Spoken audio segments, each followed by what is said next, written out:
Okay. So I guess we can slowly start. What do you think? I'm ready. Okay, Paweł, everything? Yeah, I think everything is now okay. So yes, please start, Dominik. So the floor is yours. So ladies and gentlemen, now that's going to be official part. Ladies and gentlemen, I have a tremendous pleasure to host today in our series of talks, the sealed studio talks, Yane Calovski. It's a great opportunity to have him here. It's another proposition from the series which originated some time ago during the pandemic period of the series of lecture I have initiated at the University of Arts in Poznań, thanks to the support of the Dean of the Painting Department. Thankfully enough, we still have this support. I'm very happy to follow with this idea of the lectures that originated out of necessity, because when the first lectures started, we are all doomed to this necessity to communicate online because of the pandemia. And I think as Michael Keane said at the certain moment, we should really start to working with the difficulties if there's a success. So I think we managed to coin the advantage out of the necessity. So now this online lecture situation allows us to host wonderful artists. There's a new reopening of this series, and I'm very, very pleased actually to start this from the presentation of Yane Calovski, who is an artist, and the artist I admire for many reasons. I will explain after I will read his short bio to just introduce him to the ones that are not aware of his achievements. Yane Calovski is a Macedonian artist born in '73 in Skopje, and he explores the intersections of visual art and research, fostering critical discourse and social engagement, while emphasizing art's transformative potential in addressing complex social and historical narratives.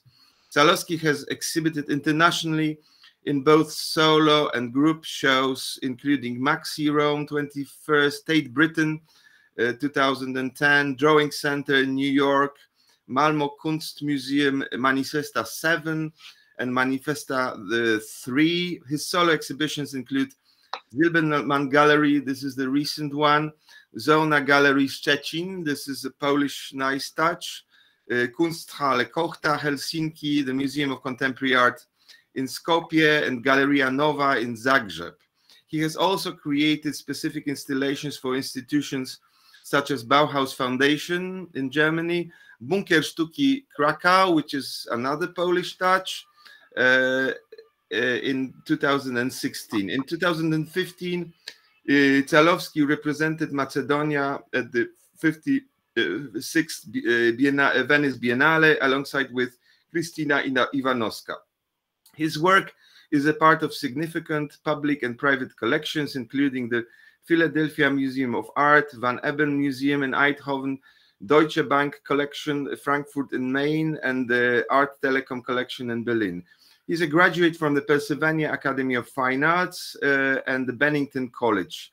Calovski furthered his studies also at the Center for Contemporary Art in Kitakyushu in Japan and the Jan van Eyck Academy at the Netherlands. In 2004, he co-founded Press to Exit Project Space with Krystyna Iwanowska, a platform dedicated to artistic research and curatorial practices. Calovski has received numerous honors, including the Polo Krasner Foundation, Jaspit International Artist Grant, the Ort Ung Fellowship, the Allianz Kulturstiftung Fellowship, and the Pew Foundation Fellowship in the Arts in 2001. Currently, he is a research fellow at the Foundation Fellowship. He's at the archive, then Avant-Garden in Dresden, and he's represented by Silbermann Gallery in Berlin. Calovski continues to develop his practice, engaging in collaborative and educational initiatives that mentor emerging talents and promote cultural dialogue. My personal approach to Jane's work it comes out of this reflection that what we're having here today and what we are very honored to actually have as a lecture is an artist who questions, and that probably will come up in the talk, by his drawing, writing, he processes the information to create an open-ended works that balance personal and political dimensions. For me, it's really interesting because the archive as a sort of source of reference is, I could say, quite visible in many artist positions. But from my point of view, Jane's approach to the idea of archive is quite special one. It's for me incredibly intriguing also in terms of the tasks that he faces, because archives as a sort of a source of discovery very often for us, I would say, somehow seduce us to just rely on what we have without any sort of artistic dimension, and I think, or the intervention to relate to what the concept of the archive is, and with the further connection of what our memory is, and how to deal with that, not necessarily in terms of just the providing the certain type of justice to what we witness, to provide us information, but rather, I think in terms of Jane's, for me, it's not necessarily about the information that he provides, which is of course deeply researched, but it's about thinking maybe not to just give.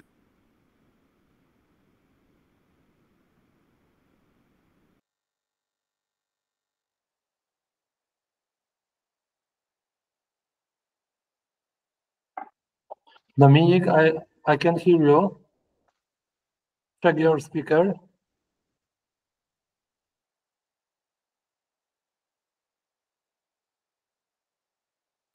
Okay. Now, am I heard? Finally? Yes, we can hear you because Paweł switched off all the mics. Okay, but I'll be grateful if you'd let me know at what moment of my little bit too long speech I was cut off. Maybe it was more of a necessity to switch into Jane rather than my introduction. What did you hear? You were switched off when you started talking about the importance of archives and memory. Okay, so just to conclude, for me, amongst many artists working with archives, the Jane approach to the archives is not about just revisiting the information, but for me it's very important because he is, through his drawings, sculptures, installations, allow us to enter that archive from the creative point of view, in terms of working with the very important, I guess, the element of absence. So this absence, I think, is a kind of a quality which adds to the usually seductive idea just to provide an archive, which is very present in terms of many artists. But I think in terms of Jane, this is something phenomenal, that he's not exactly thinking about our archives, if you allow me, Yane, to say so, but rather using the archive as a kind of fundament for us to enter it from our personal position, which is provided by the very specific type of artistic interventions and the works that he is inviting us to basically enter, and to work with the absence, which actually allows us to create, maybe on the basis of the provided material, but in a very specific way, our own version, which I think it's a completely new approach towards how the artist can work with the idea of an absence. And to maybe shorten up my prolonged, because of this accident, speech, the introductory speech, I would like to point out the two sentences that were actually picked by Monika Branicka in the review of his recent exhibition at the Zilberman Gallery. The one sentence, I think, which is actually quite thought-provoking, is that basically if somebody doesn't know something, it doesn't mean it does not exist. And the second one, I would say, is, so what if there is no past? And the Jane's response to that would be, so the future will never return. And I think slowly finishing my introduction, I would like us now to immerse into the Yane speech, which I think will be very much thought-provoking, as I can say, also to the students who in my course are involved with the idea of archives. So this is I think the right moment, Yane, to have you in our crowd. So without further ado, Yane, we're all yours. Thank you, Dominik. Thank you so much. It's really a pleasure every time we are in a conversation. It's a pleasure. It's mine, and hopefully shared. I know you're a fantastic interlocutor. So I really appreciate being given this chance to share my practice, and also be in the, this being in the context of the wonderful work that you are doing at the Academy in Poznan. So for me, it's really a fantastic honor, and yes, we're doing this online, but I can already feel the warmth. So I want to, the production of this. So I want to thank Pavel for helping me set this up, and also I would like to thank everybody who is present here. As you were so great, thank you so much for the kind words you bestowed upon my practice. I hope I deserve them all. What somehow I feel it's important to say at the beginning is, I tried to, with every lecture, I think with every discussion, with every good conversation, somehow we try to find a point of entry, and that could be so many different, what do we want to say, what do we want to share at this particular time about something, about the subject. So when this invitation came, I was really thinking, where am I at the moment with my work? What's going on in my head? What do I like talking about, or what would mean something actually if shared now? And I've had a practice that it's already rolling out over 25 years. So I've been around, and I always feel, and this I think it's a very, somehow I've embraced it as a very healthy thing. I experience my works that have been done over the years, all of them as very current for me. I almost have to, I don't have to, but I do feel that they're all part of my ongoing dialogue with my own sort of practice. And so for me, when something that's been done in the late 90s or 20 years ago or 15 or so, like it just doesn't matter.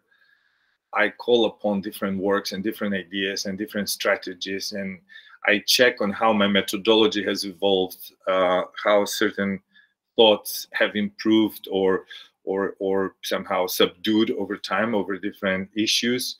So I use my work a lot. So in a way, there is that aspect of the personal archive, which I don't declare it as an archive. It's just I think for me it's a field from which you sort of pick and choose. And this field, it's not even physical at times. It's most of the time all in the way I remember things. So it's in my head.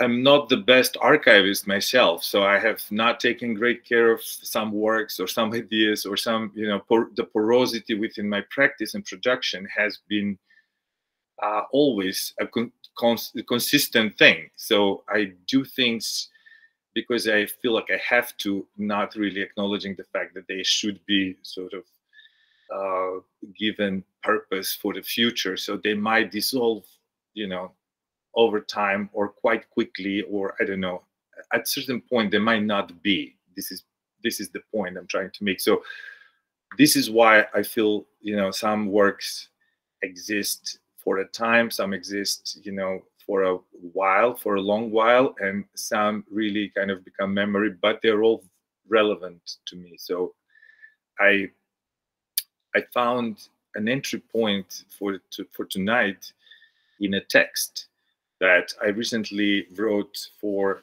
a volume that was edited by also wonderful Polish curator, writer, and researcher Agata Rogosz. She compiled this book called Borderscape: Research, Representation, and Spatiality in the Borders.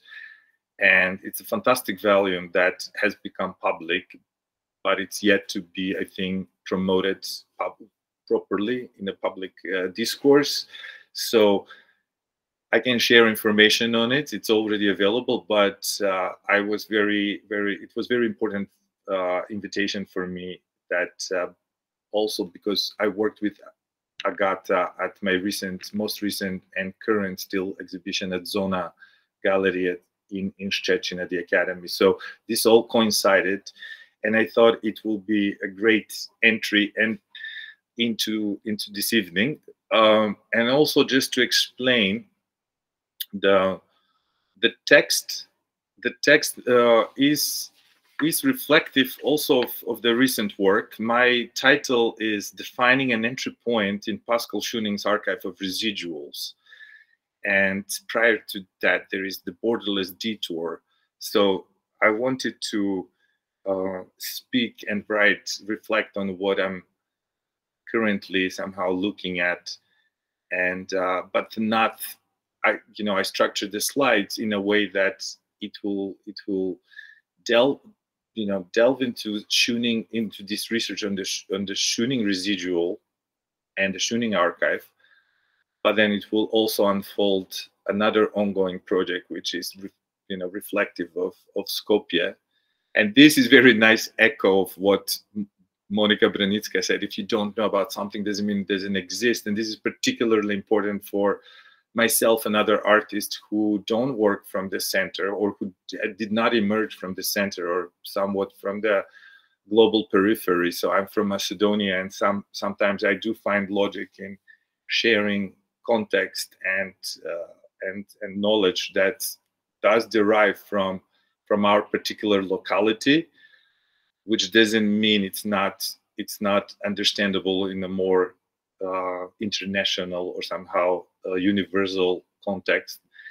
And as many other people, I feel reluctant to use the universality as a value in this sense, but to a degree it is true that, especially that we formulate things which we understand, but then we also need to be aware of how others can understand or will understand our premise. So those are two particular works, let's say.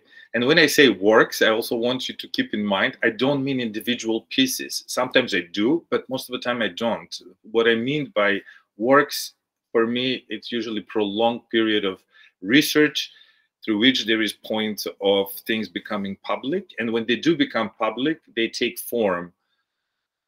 And this form, it's maybe also work, you know, because they do become visual drawings or sculpture or different elements, but sometimes they do become text or lectures or even just conversations at times. So this, yeah, in this case, you will see work really sometimes it's a process of, you know, 15+ years of researching something and periodically having an output. So I will be doing something and hopefully I'll manage. I tested, I think I'm confident enough. What I'm going to be doing, basically reading. I printed my text from this book, but I will also try to manage the slide projection, the slide manifestation for the shared screen. So here we go. A residual is an object, a drawing, or both. Perhaps even a shred of evidence, a speculative presence, a reluctant movement, a detail. An abstracted joy, subjectified proof, corrosive idea, an analog glitch. A prolonged observation, an act of defiance, an essential truth, a wordless struggle. A procession of tiny intimacies, a voice locked in a paper bag, a decision made in color, a space occupied by messy geometry. A residual is also an entry into a territory of unpacked knowledge.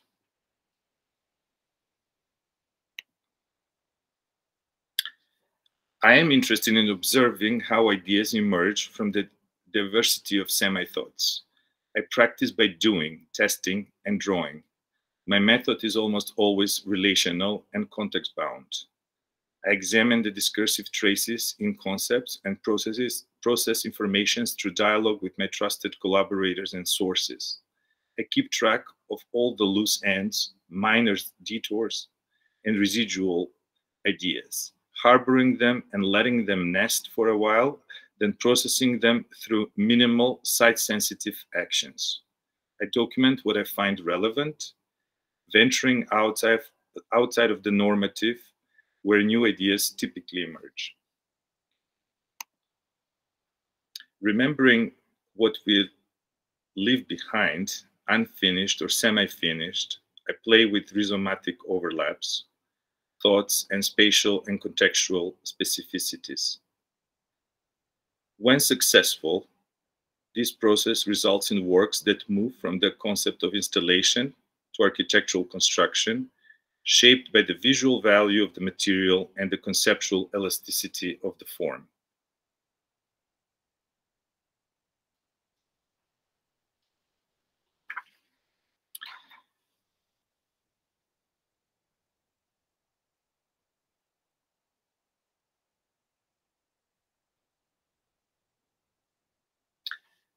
My recent works approach the forms of understanding, interpretation, and representation of nonlinear narrative processes activated by physical fragments and fictional imaginary spaces. So this is one of these spaces that somehow moved from the imaginary into the observed and experienced frame. And it belonged to the architect, sculptor, writer, and professor Pascal Schöning, born in 1939. He passed away in 2016. That has inspired my recent work. I accepted an invitation by the Archive de Avant-Garde, and specifically Egidio Marzona, back in 2021 to come and visit this particular apartment and try to work with the Schöning archive while it was still in the original setting in the apartment in Brie at the Cité Redius, one of buildings by Corbusier, one of the 5 buildings, such buildings that he built 4 in France and 1 in Berlin. So this is the one in France, in Brie.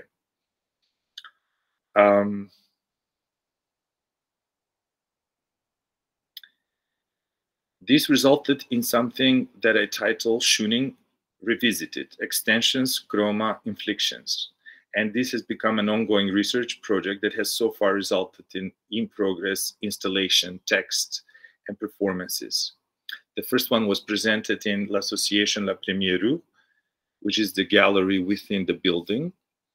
And then parts of this have been shown quite a bit, let's say, in the past 2 years.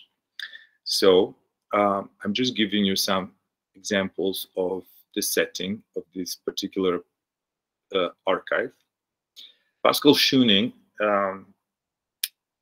was an incredible individual who was truly in an interdisciplinary mind. He was an architect, but he was more than that in the sense that he resisted building things. He opted for rethinking of the form and the production of memory in the sense of articulating the form as a somehow, you know, idea conditioned by emotion.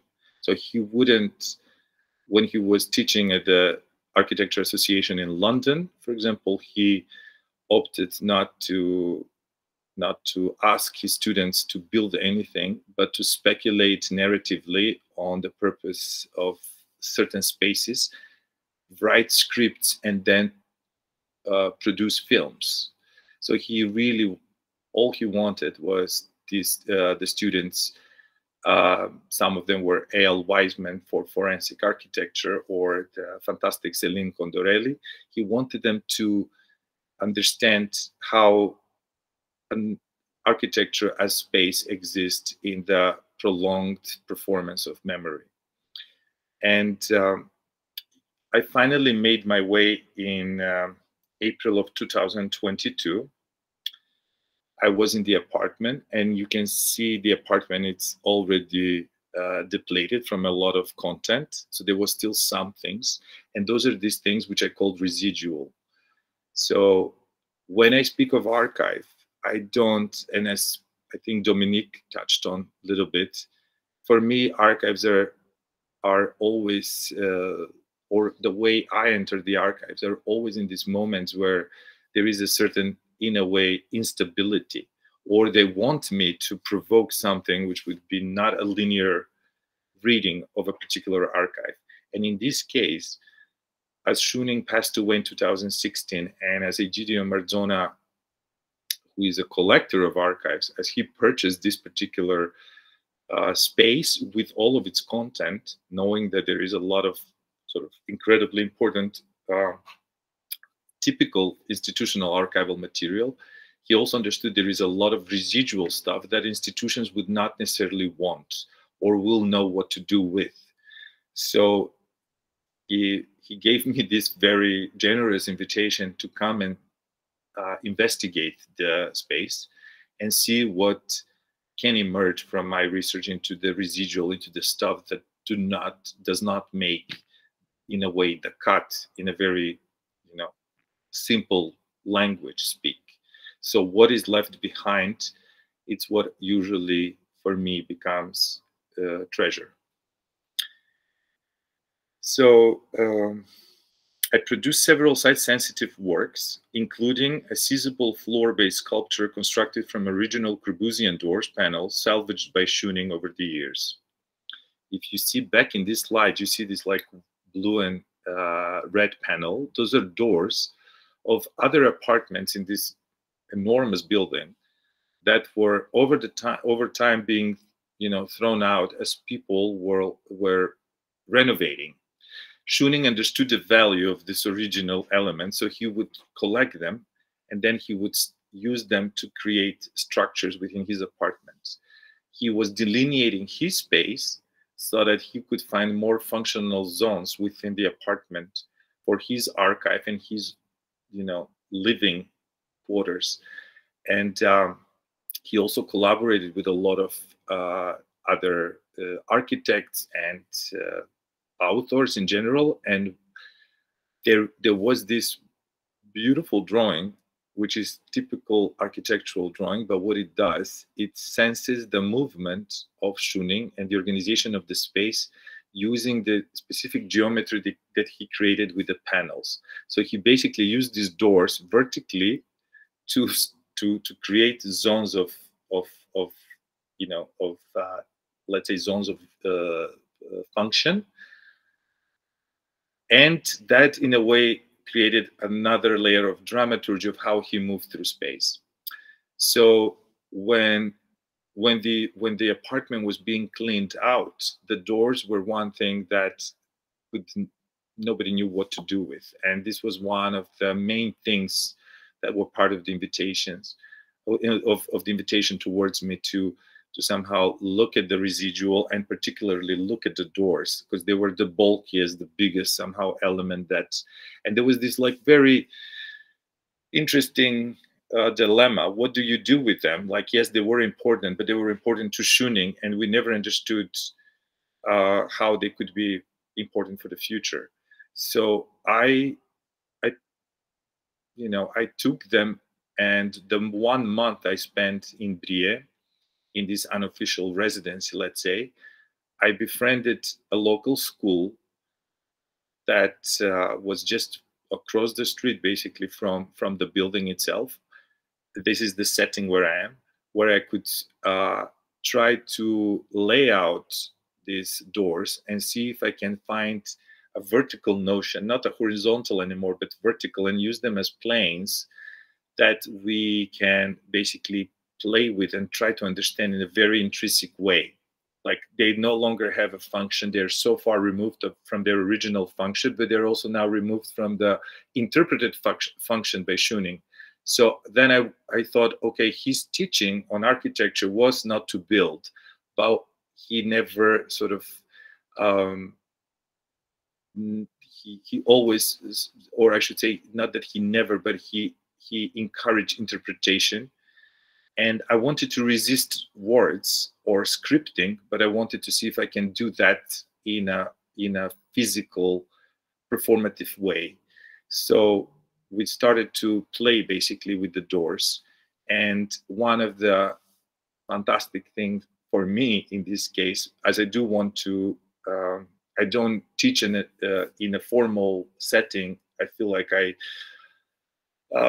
made a decision to be more free with my time and the way I engage also institutions and teaching situations. But so through my practice, I do engage with various age students of various age and knowledge. And in this case, those were the kids who were learning the trade of wood cutting and also metalsmith and so forth. This was a school for the vocational school for this trades.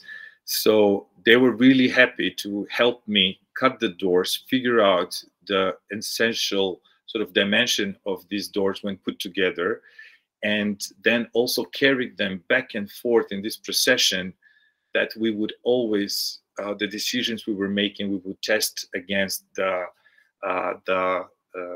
Galerie Blanche in the apartment, almost close to the apartment. So just everything became a procedural and somehow procession-like process of prolonged engagement.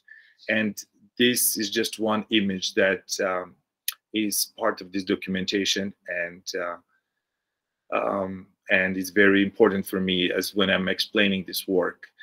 As you see and something I should say, like when working with archives, you can be as open as you sort of want to be, or allow yourself to be. But for me, I also feel like my restrictions are just as important, if not the most important. And those restrictions come from my consideration of what also makes very particular concept-based artwork. Like in concept art from the 60s, when you kind of analyze and study, like what is really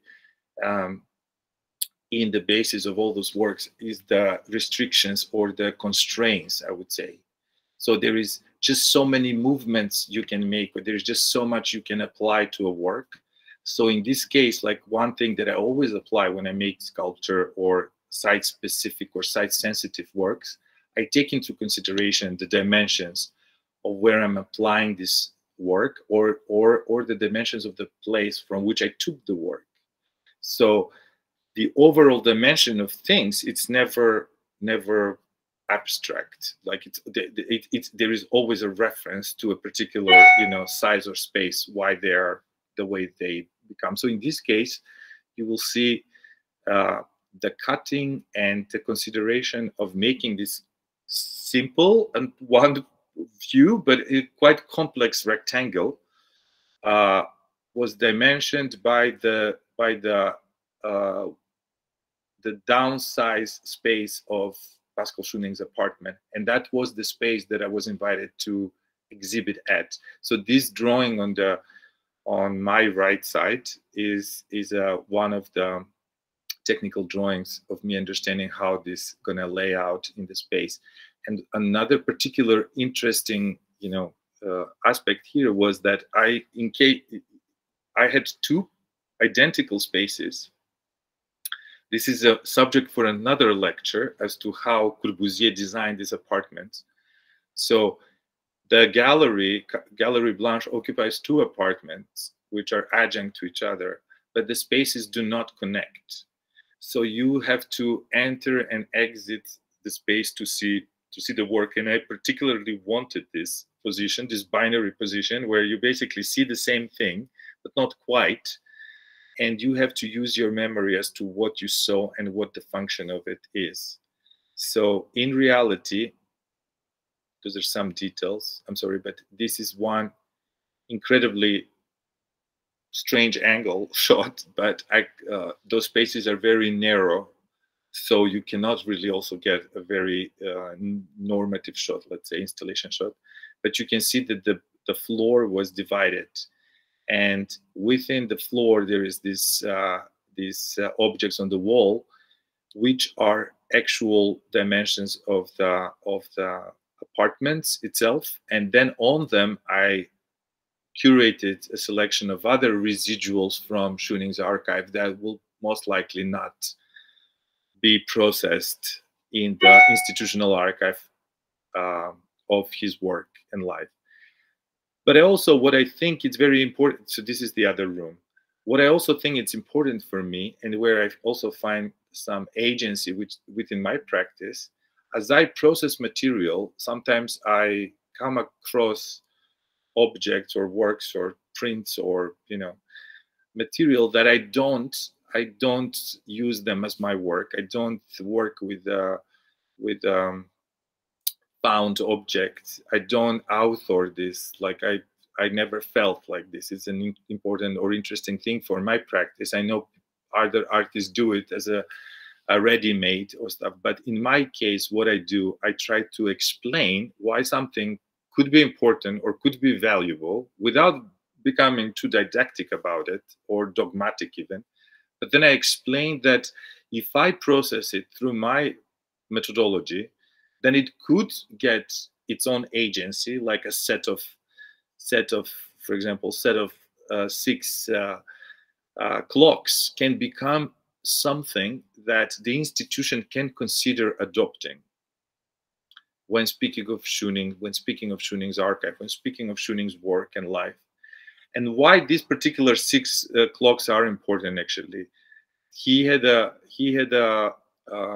sensitivity towards this particular clock, and he collected a bunch of them, and they were done in an edition where each clock was manifesting one major city in the world. And Schöning was also quite aware of, like, especially with his students, where he wants to take them, how he wants to explain what the world is about or how the world was built. So he had these clocks, New York, Tokyo, Los Angeles, London, Paris. And then he quite nicely, for the 6th clock, he made his own little collage, and he spelled the word Moscow. So he also added Moscow in this collection of clocks. And they were all working on different, you know, obviously showing the time of each city. when he died, and after, you know, slowly the clocks over time, the batteries died as well. So they all stopped at various different times. And I found that to be quite poetic, because there was something that went on even after he was gone, and before the institutional moment came about, before somebody else bought this material.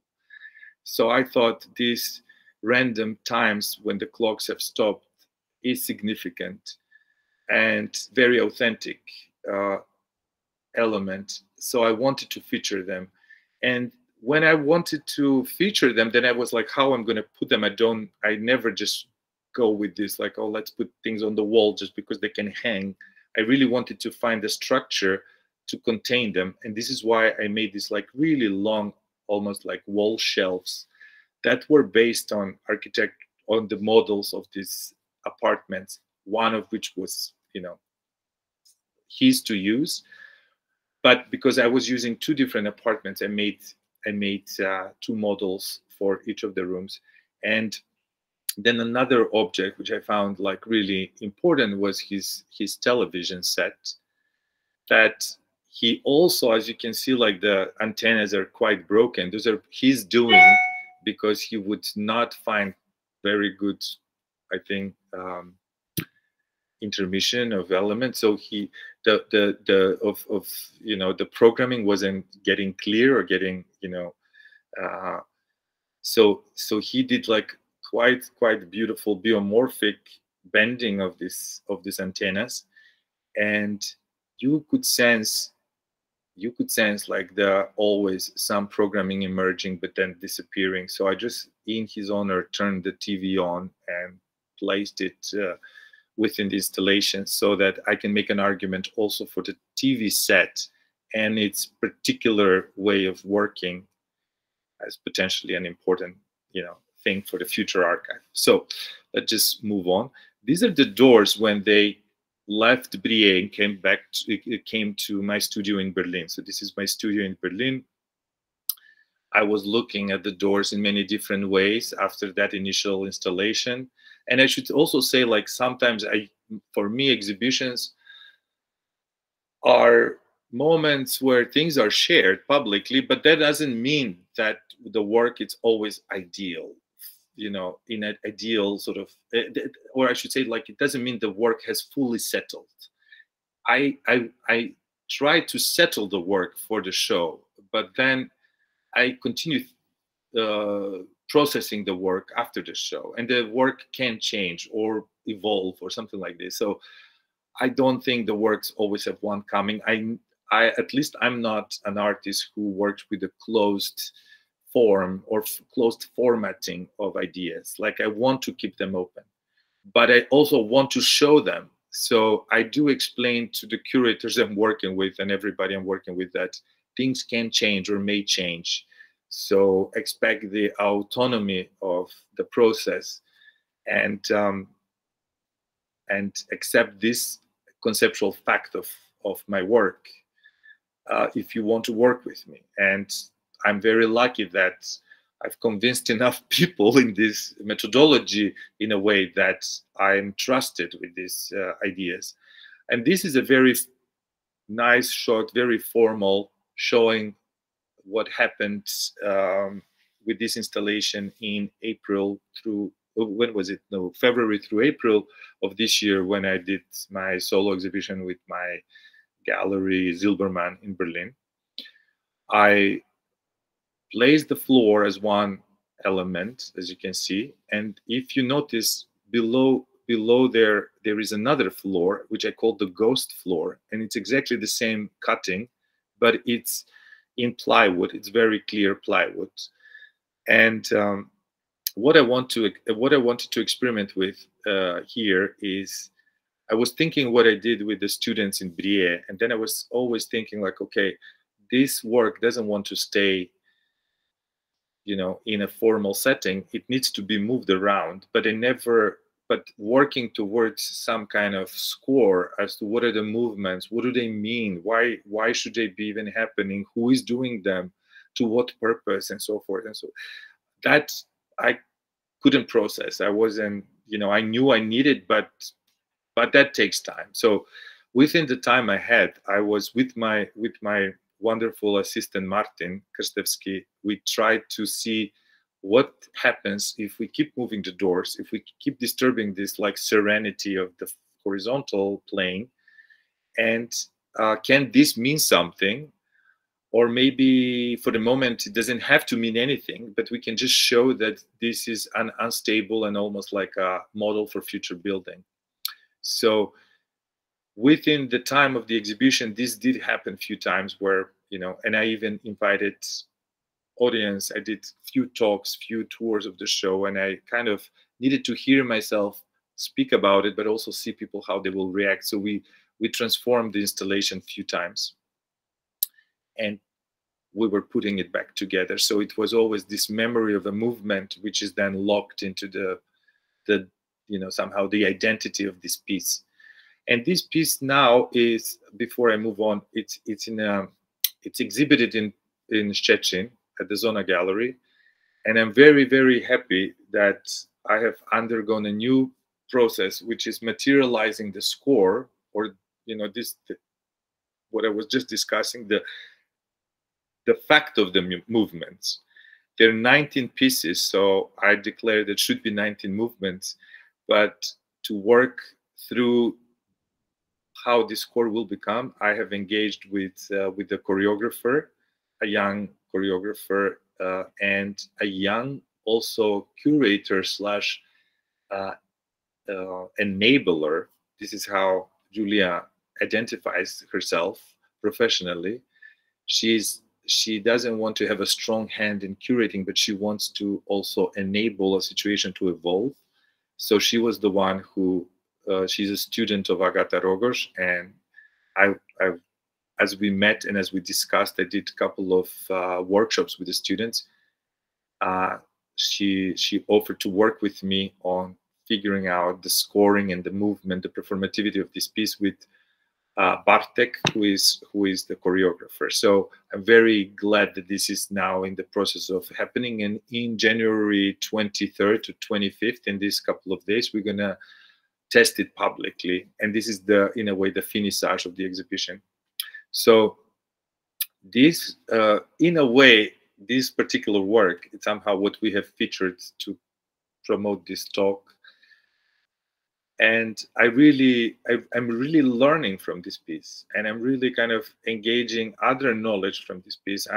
In order to come up with the score, I've been reading through Lucy Lippard's seminal work, The Dematerialization of the Art Object. This is her basically archiving the 6 years from 1966 to 1972 of all, you know, conceptual performative events that happen in the States, in the Americas, but also in Europe. And so I've been finding like critical examples of performativity from which I'm taking something, or I'm inspired by some constraint or rule, and I'm applying it into the scripting. And then I'm working with Bartek and with Julia to translate it into what it means to us within this piece. So let's see. But this is a very good example of like keeping things unstable a little bit, or undefined, or in the process of becoming. So, and these are two, you know, so now I'm basically bringing you into Zilberman Gallery, and this is a shot of the hallway, and it's quite a beautiful, generous, big, old apartment space, over 200 square meters. Where I could lay out like 4 different installations. Here you can see what happened with the models. I remade them. I actually perfected their scale. And I'm going to go back to the text for a second, because I mean, I don't have to read, because I wrote this text, so I know it. But just to be just to like be a little bit more generous with specificity. So another work in the series of Schöning is Manuscript, a sculptural and drawing-based wall installation that addresses Schöning's final manuscript, Manifesto for Cinematic Architecture, which is a semi-biography and vernacular manifesto that addresses the emotional, intellectual capacity to deconstruct reality beyond the image and language. The vital aspect of his theory, it's not what it offers in terms of architectural thinking, but more what it guarantees as the dimensions of imagination becoming flexible, changeable, and adaptive. In his own words, Schöning has stated, in terms of the manifesto, cinematic architecture confronts the stable with the temporal. It aims to dissolve or expose the concept of static material world through a buzz of constant change. It is a form of physical dialogue.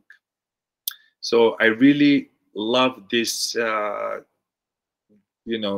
this manifesto. The manifesto in itself, it's a beautiful essay, basically, where he delves into, what is the stable versus the temporal. And as we do live in a built world, we are currently right now, I'm in a building, you are in a building, we're in some space. We confront spaces all the time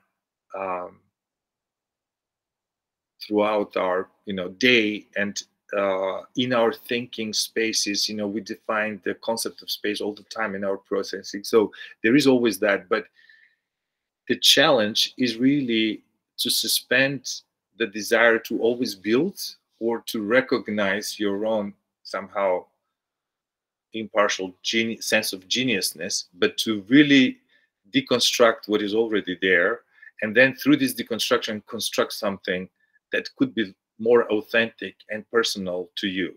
So in this case, I called this, I titled this this formal settings with the object's manuscripts. And why I did that? Because I felt, for me, architecture in this case, or the translation of the Manifesto for Cinematic Architecture, for me, it means the unfinishedness of the of publishing material, which it's an editorial process. And I feel we all have books we want to make and we'll never make.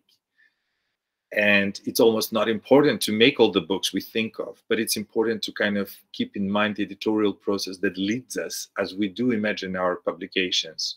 And what is in those publications? What do we say? What do we write? What do we archive within books? Schöning, it took him his lifetime to write one publication, which is called the Manifesto for Cinematic Architecture, and it's his seminal work, and it's a small book, and I have huge respect for that. Like you do, it's really not sometimes about the quantity of the finished thing. We don't need 10 of those books to explain who we are as authors. One will do, but we do need to have bounty of processes. We do need to be absolutely aware of testing our knowledge and expanding our knowledge and sharing our knowledge, and sort of be in as many conversations, productive conversations with ourselves and with others. So the manuscripts in my case, and you can see like something else I like to do when I work with something which is more, let's say, full with different data, like richer, I tried to juxtapose that with a very simple, let's say work, as in singular object work. And you see this line, this is a series of metal works which look like rails, and they are maybe echoing Corbusier rails, very simple, very beautiful, elegant rails, but my rails are pinched and twisted, and although they look very nice line, quite, but these full metal pieces have various twists and pinching and touching and contact, which is very sensitive. It's very hard to kind of capture. But for me, I made it the effort that they will be super simple, but they will be quite, quite sensitive to the touch. And now, for the purposes of showing what's inside, photography doesn't do justice. So those are layouts from my catalog, which show you some of the content on the shelves. And in this case, what I'm trying to do with one of the manuscripts, I'm basically reproducing Schöning's text, I use typing on, typewriters, so quite old-fashioned, quite analog. But this is something that I grew up with, as my father was a writer and he did not use computers. He was that generation. So I do type, and when I type, obviously I do make mistakes within the text, which is, but it's a very performative thing for me. So, but I type because I also find that when I write or when I type, I do remember better. So I feel like it's part of my learning process. But then I try to, when I lay out the text on the page, I'm also doing a lot of aesthetic decisions too, like it or not. So those pages, the typing of the manuscript became like a series of drawings in itself, which I then supplemented with other drawings. And this is another thing which for me, for my practice, it's very important not to restrict myself from the knowledge of drawing figuratively as well. So sometimes I do draw figuratively. Sometimes I also collage, and I do, when I work with found things, I try to find things in, a little bit in nature. And the things I collect, my collections usually are scraps, but just because of some color, particular color or shape or, or essence or touch or texture I find, which I don't want to lose. So here there is few examples of also these textural finds that I feel the future book, which I'll never make, will be potentially informed, or will potentially use. So there is an element of blue skin, and then fading out the light purple manila folders, and then ink, which from green has become yellow over time of exposing it on different lights, and a piece of bark from a tree which looks like a musk, which is something I found in Poland also at Oskar Hansen's house in Szumin. But that's another story as well. So anyway, those are the two manuscripts. The second one refers to, and this is a nice bridge in the presentation, we're going into Skopje slowly. The second manuscript also is a deconstructed materiality, let's say, at different points of me researching the Kenzo Tange's master plan for Skopje. And this subject, which is so technical and so over my head, as I'm not an urbanist historian, or I'm not an architect, or so, but I do found like entry points for myself within this narrative over the years. And some of the most, somehow important studying of some of the data have been when I've been basically, again, drawing figuratively the emotional aspect of the data I'm absorbing, which can be super technical and industrial text, and somehow formal text of how you build the city and what that means to the citizens. And particularly these two manuscripts for me are so it's not so much for me insisting to make those books, but the sculptural somehow sensation of residuals. Those are my residuals in my studio, moving them from the obscurity of sitting somewhere into somewhat of a congregated, object which invites performative dialoguing between things, and then also invites the viewer to also touch and see and consider some of these things. To me, that's important. And those things do become books in this way. And now we are entering like this prolonged research into Skopje, and Kenzo Tange, who is standing in the middle of this picture with two dignitaries from the Skopje committee. The prelude to this is that Skopje suffered an earthquake in 1963 that devastated the city to the point that it had to be rebuilt and rethought, not just rebuilt, but it had to be kind of redesigned. And from a close structure city that with a very specific center, then this was an opportunity to expand the city, make it more modern. And they had the United Nations, as it was a huge outpour of solidarity from the world. The United Nations oversaw the competition for 2 master plans, one which was for the city center, and one which was for the expanded city limits, so the outside of the center.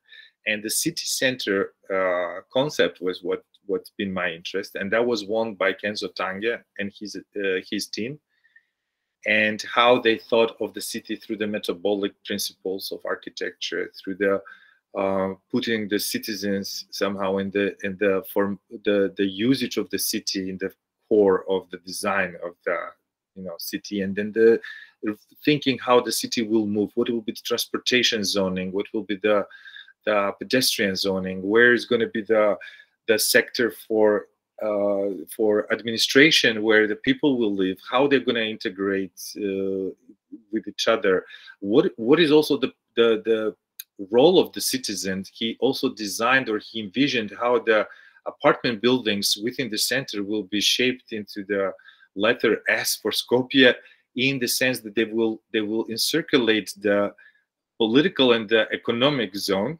So they will always, in a symbolic way, oversee the decision making that will affect them, and remind the decision makers that they are citizens they're deciding upon. That all the decisions have basically carry different weights when they're done for people, actual people. So to me, this was the entry point, the poetry, as to why such an important thing, which was defined as generationally, nationally, through identity, through this collective identity, why something so important has slowly disappeared from our critical discourse, and why don't we have a public archiving of this process that we could learn from. So I started to research where is the archive and what can be somehow distilled, and this is a project from Manifesta 7, 2007. So it features the remains of this maquette that Tange brought to Skopje for the concept. And as you can see, like, one piece is missing.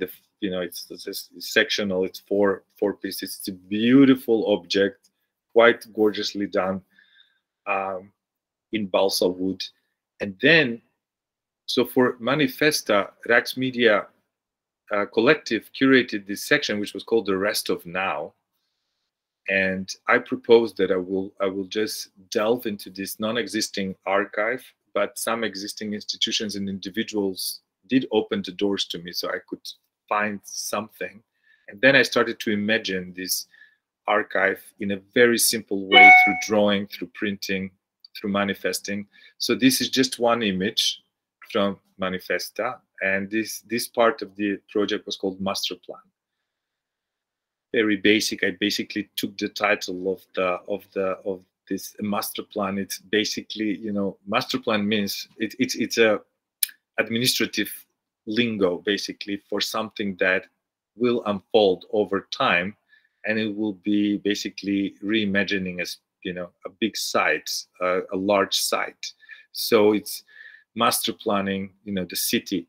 Here for me was master planning, somehow mapping the future development of this project, maybe. But I don't even think I was thinking that ahead.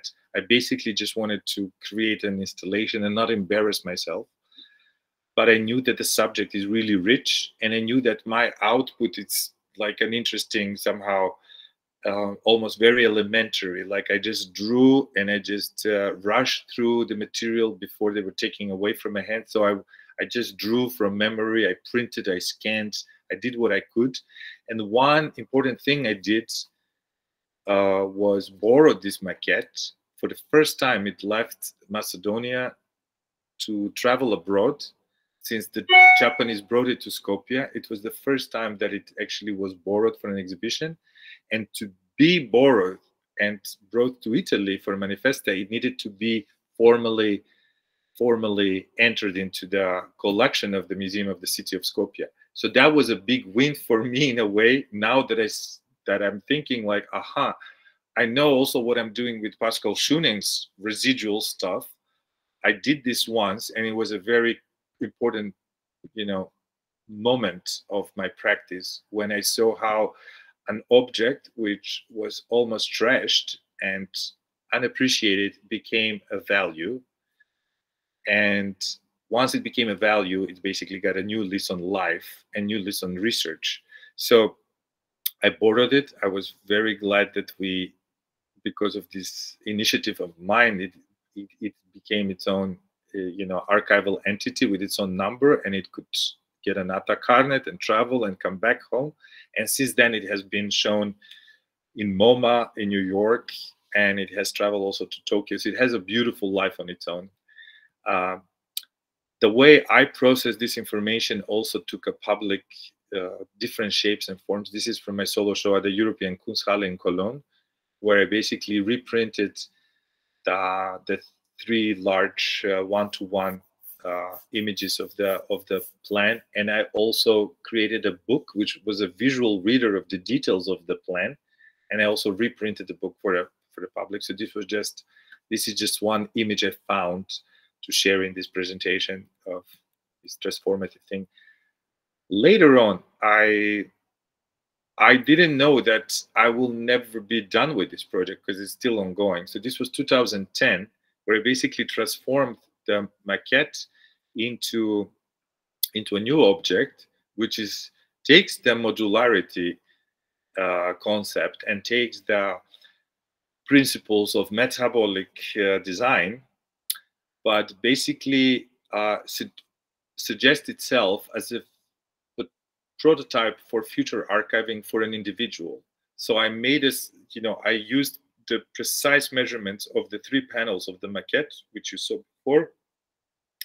And then I created these elements that, like, a table, a desk, a little library, a place to sleep, a place to project, shelves, all of these units. And then I continue to work with the idea of like small A4 drawings of all the data I find interesting to interpret in drawings and prints. And this was 2010. This project was, I'm in a collection, in the German collection with this work. So I was quite happy because sometimes collections buy your work, they bury it in the depot and you never see it. In this case, the Art Telecom collection has made an amazing effort to curate the artists they collect and to keep showing different, concepts of different exhibitions, but keep making the collection active. So this piece has been shown so many times to my benefit. And in 2021, it was shown at the Museum of Contemporary Art in Skopje. And I saw it for the first time in 10 years, and it came back home in a way. And then I thought, okay, so now it will be a shame to just keep it as a very formal sculpture, which it was. And that never made me particularly happy, let's say, but I needed to, but I never had an idea how this can be activated, or, so I had it in my head, but only in Skopje I dared. For me, it was a big step to invite a young architect and ask her to actually activate this object within, as it was installed, in the exhibition. So there's just some images of her working with this object and with some of the formally framed drawings. This is all that the collection bought from this research. And I wanted to now, but I'm afraid, Pavel knows that I'm a little bit afraid of like switching back and forth. There is a video of Martina actually using this but okay, because I'm in a role now, I'm not gonna switch to the video. If there is time, I can show it at the end. I'll just keep going now, because if I make a mistake, I'm gonna not recover. Let's say, but we're still within the same work. But where I'm bringing you now, it's the Institute of Urbanism and Architecture in Skopje, where the first image of Tange with the dignitaries and all of this process, it all happened in this space. And this is an image of this space in 2017 on exactly May 12th, basically 3 weeks after it was burned to the ground, or partially, but basically destroyed by fire. That burned down, like the offices burned down, the studios burned down, the archives, and so forth. So whatever it was, and this, this institute was in Barak, so it wasn't an impressive architecture, but it was an impressive, important institution. So this institution was the one which housed the whole master planning, the whole process. It was the hub for the international architects and the local architects to work. So it was like incredibly important. But basically in the transition in the 90s, and this is, I think, where somehow this socio-political aspect of my work does come in, sometimes very strong. We forget about these institutions as important to be somehow re-established. So in the socialist system, this was important. It was like a public institution. The city of Skopje was responsible for it. After the 90s, this was privatized. So, and once it was privatized by the people who were there at the time, and they became the stakeholder, then they sold it once, twice, and they turned it into a urbanistic bureau. But they did hold the archive.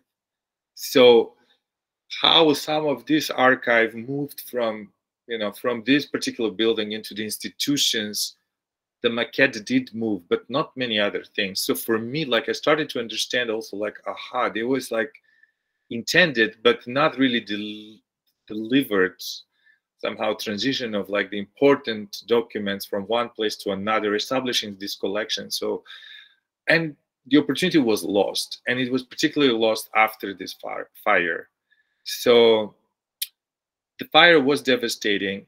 What was also even more devastating was the aftermath, where you had like all this like material just thrown all over the place, not picked up because it was a suspicious fire. So there were barricades by the police for a few weeks, and then it was opened. But when I did go there with, this is Mauricio Gil-Fournier, Spanish Catalan architect and researcher, dear friend of mine. So he was visiting Skopje on my invitation at the time for something else. And then we understood we could go there. The barricades were down. So I immediately, I knew like we will have to go there, but we would also have to, I don't know, go there with ethics and responsibility, as we're going to find devastation, which was the fact. So I'm showing you some images of this first visit, which was then quickly followed with basically simultaneously within that day and the next couple of days, I basically tried to engage the State Archive, the City Museum of Skopje, the Architecture Association of Macedonia, asked them for supporting an effort to pick up as much as we can from the thrown materials and see if we can in the future build study archives, study collections.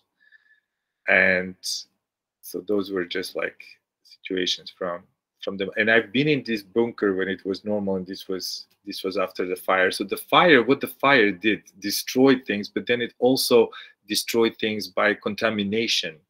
So some things, maybe they were not fully burned, but they were like so damaged by the chemicals from the fire, the way they nested on the material. So when the institutions came to inspect and we were collecting this material, moving it to the State Archive and they realized there was an individual from the Macedonian Academy of Arts and Sciences who specifically was invited to see like what is the level of contamination here, how dangerous those things are to be around, to touch them, to breathe them, and most of them were. So most of them were not desired to enter. So again, a residual moment, and this is, I think, so the word, the meaning of the residual for me has always been as I said at the beginning, so closely associated with how I read archives, but also how I make art, or why I do attempt making art with material, and how I also, the residual has its own aesthetic and it has its own ID as to what it can do, what it cannot do. So for me, it's like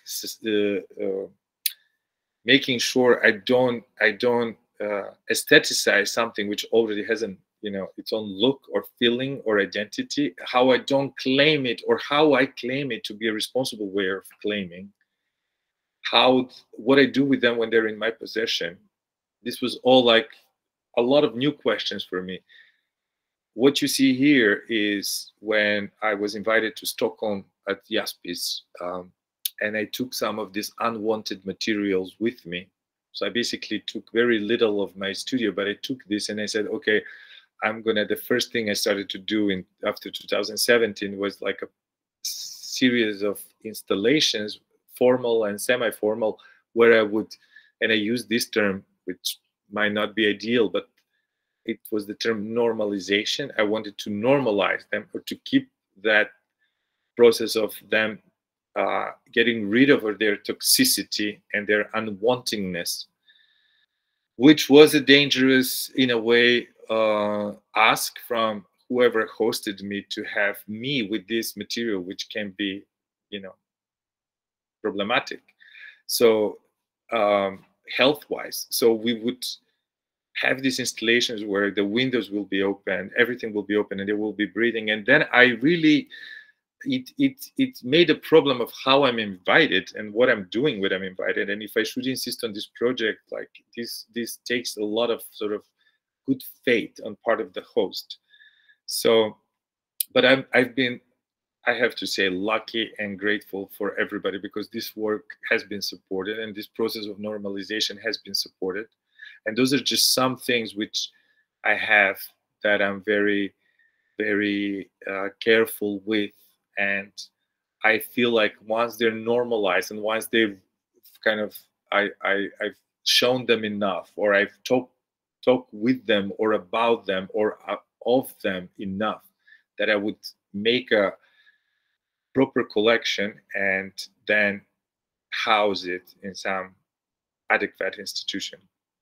And those are some images of installations where the things have been, again, formalized in a, you know, as works, and in a connection, in dialogue with other spaces and other objects. So now, like, this collection is growing, and you will see some things I'm doing. So those are the published, you know, those are some examples of the publishing program of the Institute.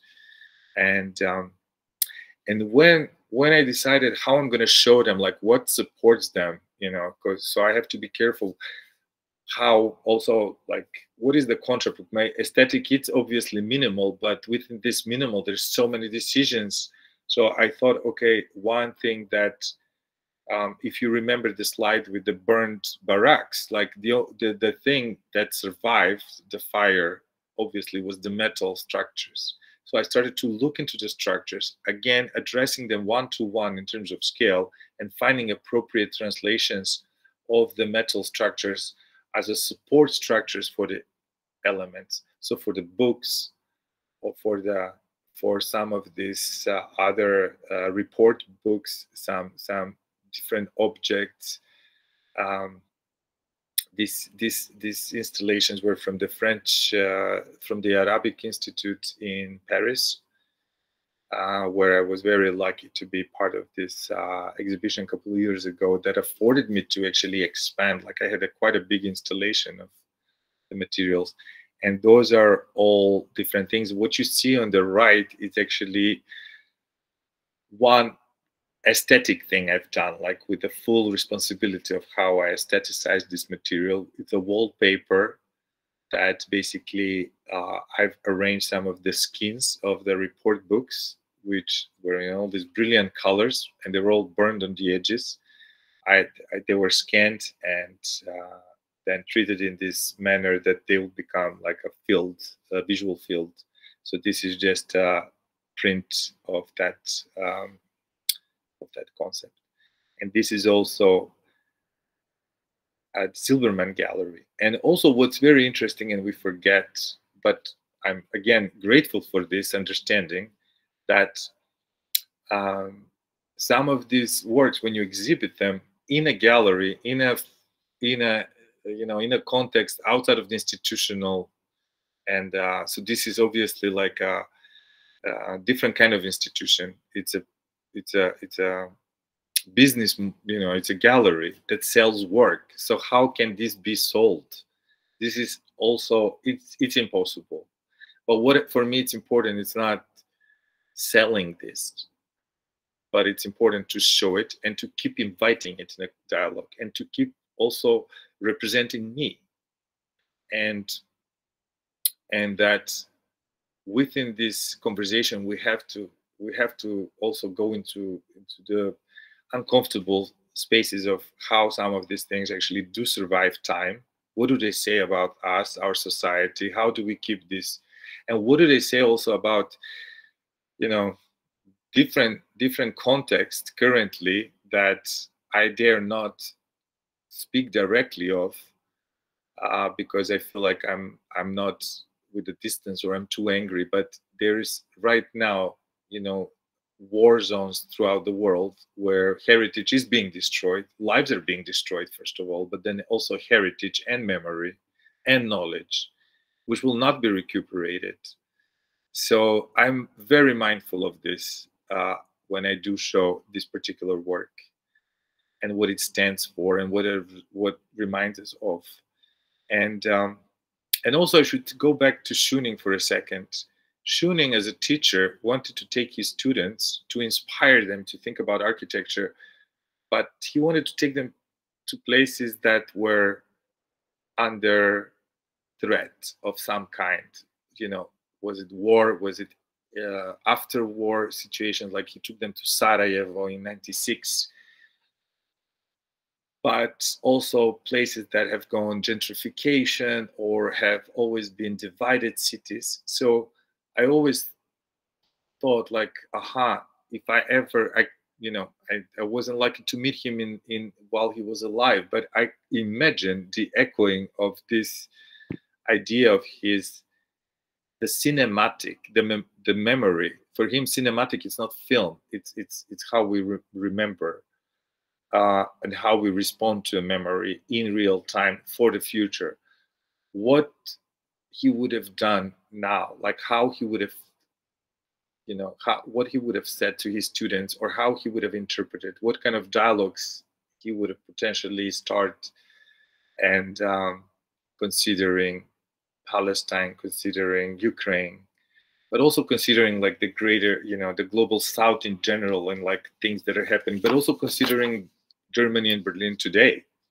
So again, another conversation to be had on this, but I do think it's some works do stretch and open up, quality discussions, deep discussions, important discussions. So those are just some images of.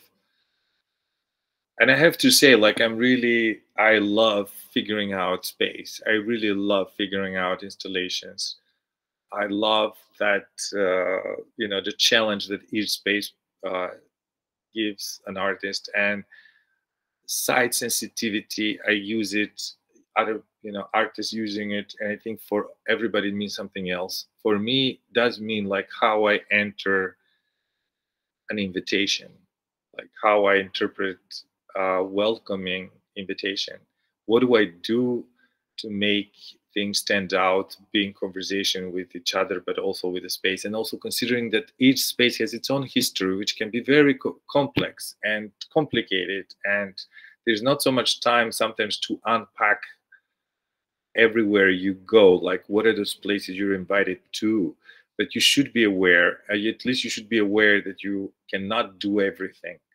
But some things which you can do, you should, do very well. So at least sometimes, to me, like this honesty that nothing is ever going to be perfect. I'm not going to be able to say everything. That there's million shortcomings, and hopefully there's like a couple of good moments in a process. I'm aware of it, and I carry that with me, and I'm just, but I'm trying not to be, how should I say, damaged by this overthinking. But I do overthink, and I have like great anxieties with every exhibition. So those are just some elements, and what you see on the left are those just 4 of many over 100 of these maps that were in the fire.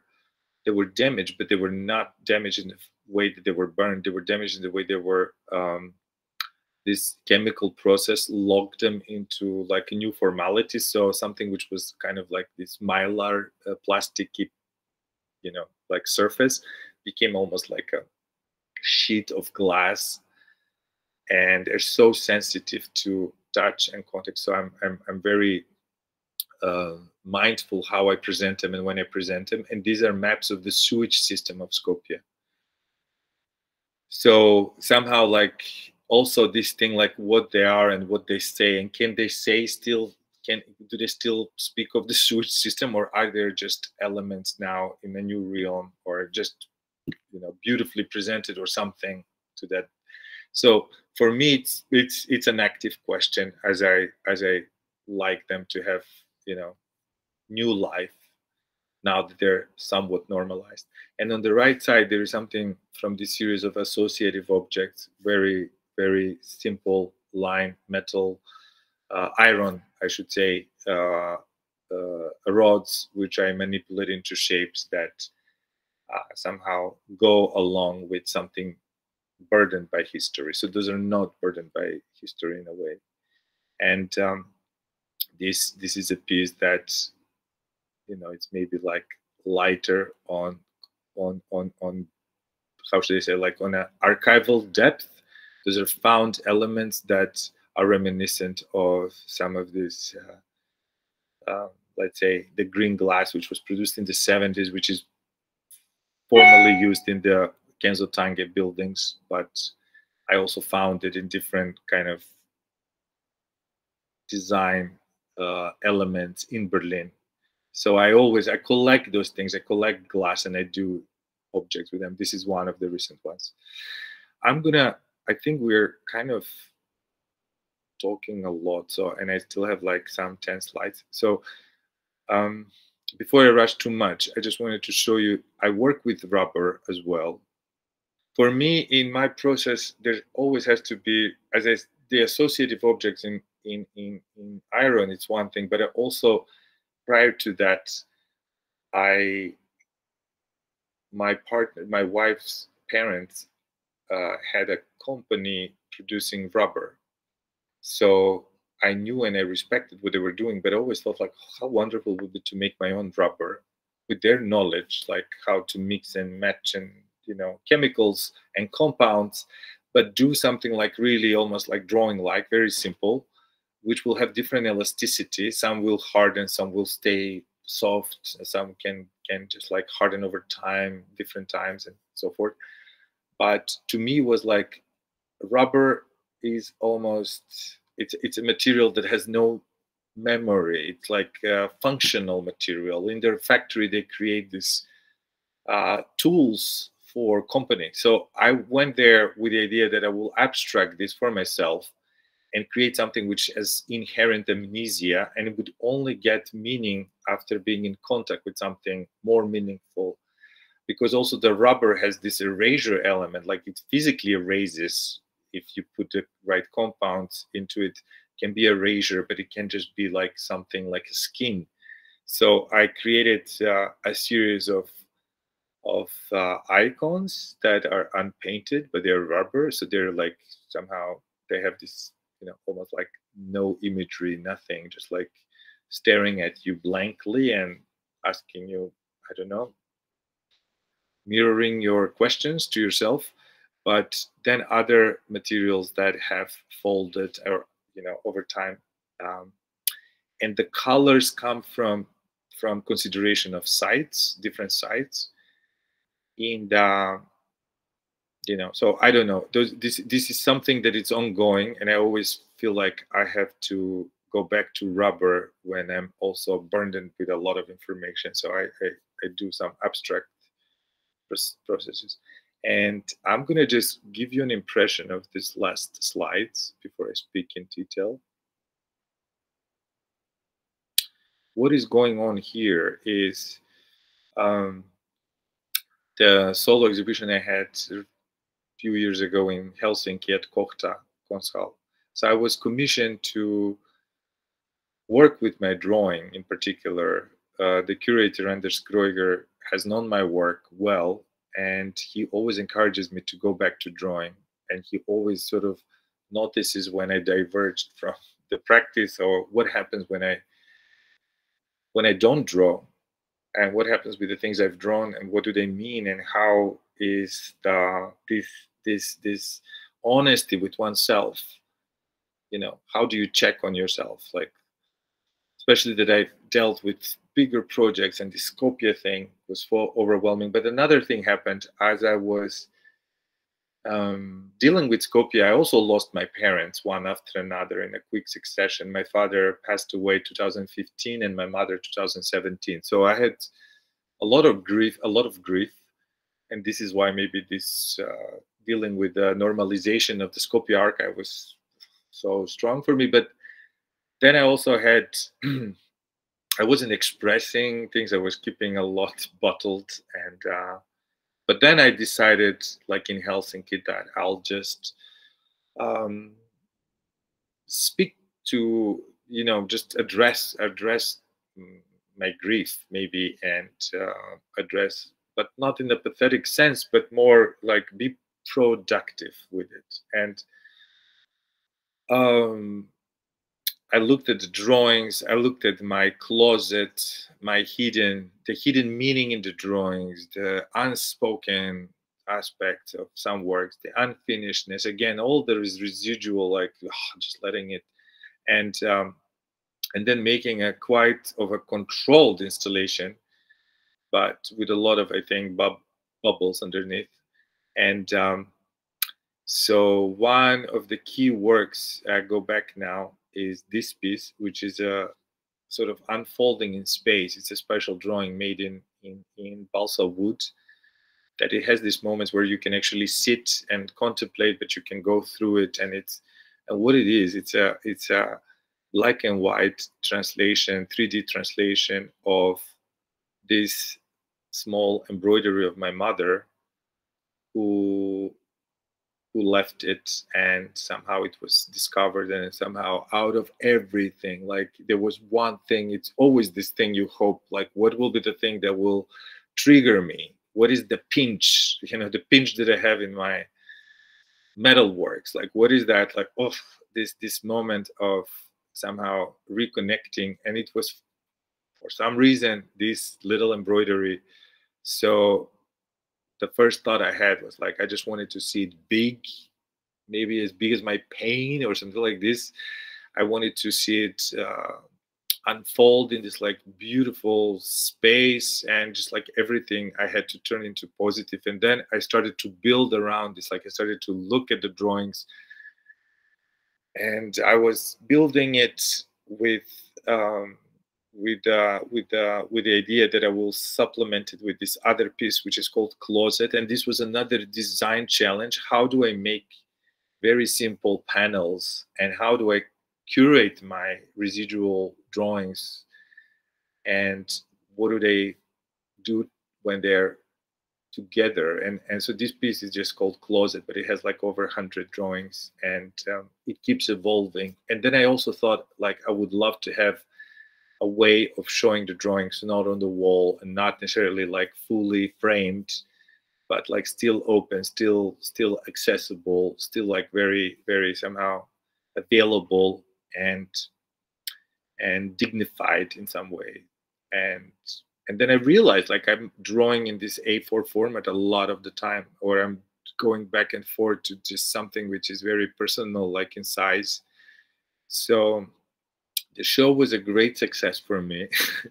And it was also very nice to see that people responded to it, and they liked it. And then that was also very honestly, like, sometimes it just means so much when something resonates.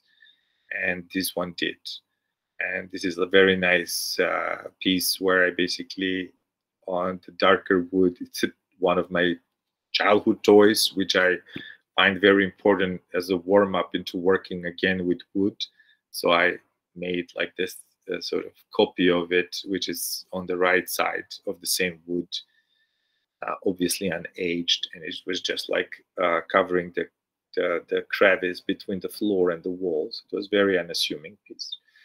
And this was the work which prompted the whole thing, which is called Personal Object. Another one of these rubber pieces, a tongue and a bed made of mats, which are the underlining of beds. So, and it looked like beautiful marble, but it was soft and disposable. And the hooks, which are about this, like, just like, I don't know, some emotional, oh, not emotional, like visual translation of the scariness of, you know, moment of, of grief. So, and I'm leaving you with this piece. This is like where I'm going to go with, like, or as Dominik introduced me, I'm a fellow at the Archive of the Avant-Garde, research fellow.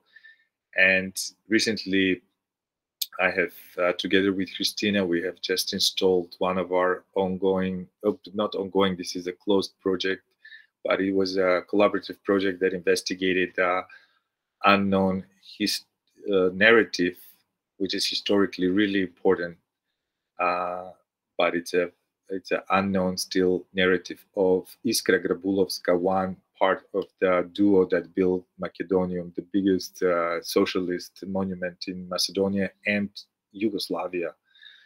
And sometimes these collaborations, which I didn't talk about now, but again, future possibility, is my work with Christina, with whom we share collaborative practice. We both have individual practice, but we have always, you know, we know each other for over 30 years. We find each other in so many dialogues together. So things do organically become joint projects where we both sort of interpret from different angles. Hers, it's more investigative through the aspect of feminist and critical theory, and mine is maybe from this aspect of the loose residual non-formal knowledge. So we build things together, and in this case we also made a film for the first time with which was directed by another friend of ours, Teona Strugar-Mitevska. So this collaborative and expanding practice is something I'm also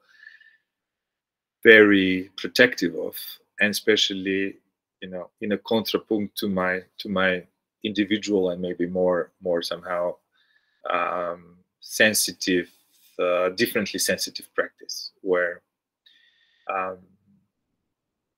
I go with my own flashlight, and here I feel like we're all sort of moving through the darkness of ideas together. So that's what I have. At the end, I didn't read much of the text, but I did share most of the content of this text. But I would wrap it up here. I know it took a long time, so I'm really grateful for you. Hopefully all of you listening. I don't even know how many people are still there, but this will be my wrap up. I thank you so much, and I welcome any questions you may have.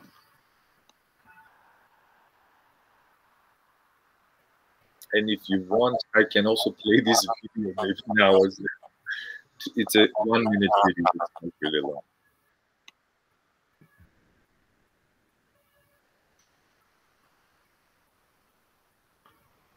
Okay.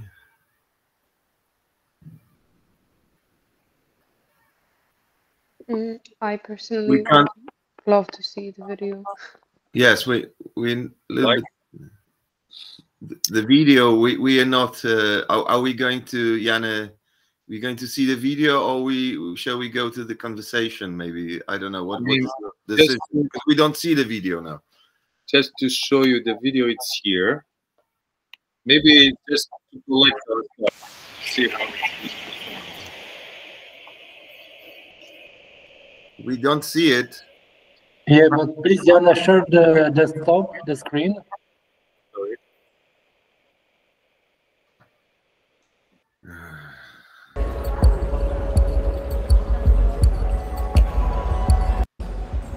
Great.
That was that. Super. So I'm all yours for the bashing.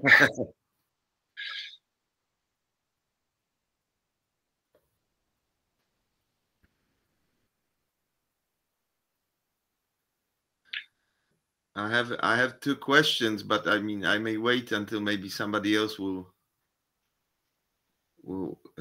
initiate the discussion. I have two, for me, two really intriguing questions. Or may I start? Sure. Can you listen? Are you listening to me? Am I vocal? Yes, you are. Jana, I would like to ask you something which for me is from my distant overview of your work, but still it's for me an incredibly interesting problem. You have mentioned this already in your talk, but maybe I would like you to sort of implement a little bit more to that, because we all used to, and this is the first part of the my my questions or remarks that were influenced by your talk.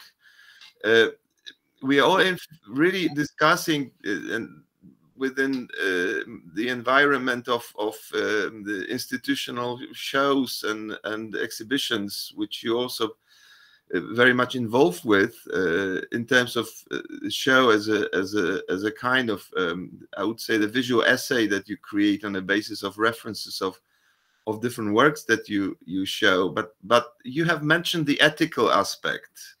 We all discussing the aesthetics of display, and what really stayed in my mind was the term ethics, and the ethics of this display is something a little bit different, and I think you very much stress on this in the relation with your residual elements of the exhibitions that you create and your interventions that are for me supportive, but supportive from I would say exactly this kind of ethical way, because they all have a different sort of the quality, which allow the residual element to exist within its all full life without overlapping it by your own activity. Your objects, they all seem to look brand new.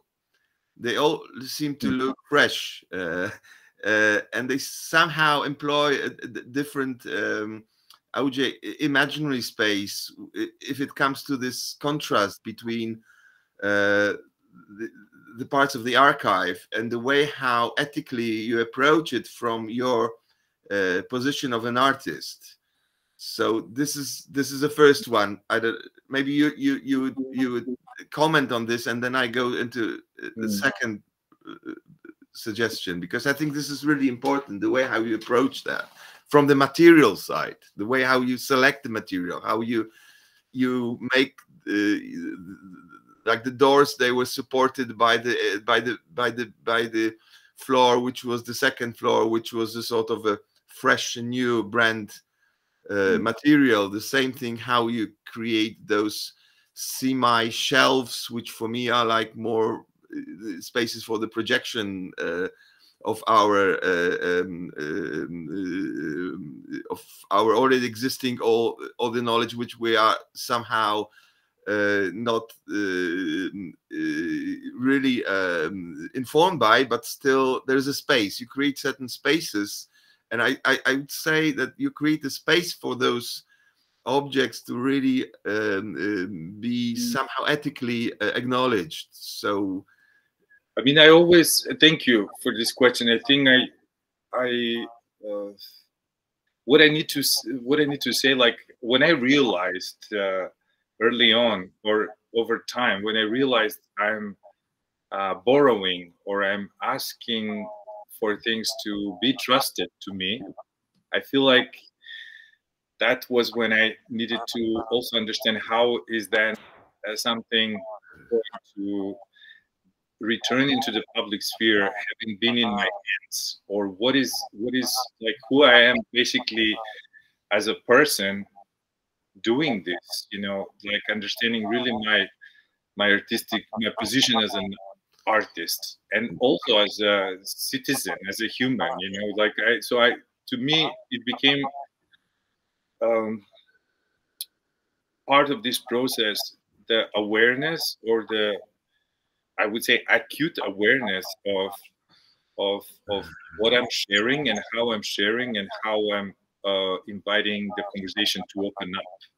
So how I care, I think sometimes for these objects becomes just as important as what form they have or how they're shown. But I try to also be quite aware that the origin or the reference or the you know the specific information that they all carry with them should also be